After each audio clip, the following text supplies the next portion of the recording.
ঈদে মিলাদুন নবীর মাস আছে, খুশি না বেজার? মিলাদুন নবীতে আমরা খুশি না বেজার? খুশি হওয়ার দরকার আছে না নাই? যেই নবীর আগমনে কুল কায়নাত খুশি হয়েছে, পড়েন না সুবহানাল্লাহ।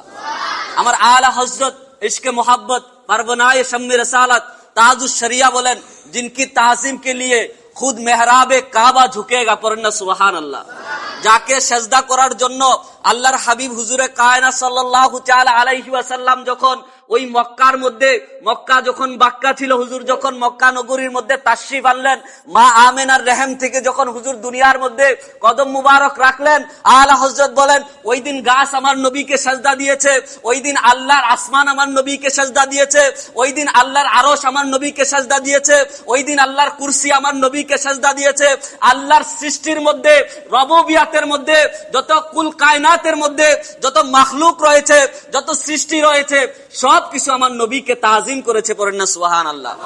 আলা হযরত বলে হুজুর খুদ আপনার জন্য, আপনার ইজ্জতের জন্য, আপনার সম্মানের জন্য কাবা সাজদা দিয়ে দিয়েছে, পড়েন না সুবহানাল্লাহ। ওই নবীজির শান নিয়ে কথা বলার দরকার আছে না নাই? মিলাদুন নবীর প্রেম অন্তরের ভিতরে জাগরণ করার দরকার আছে না নাই?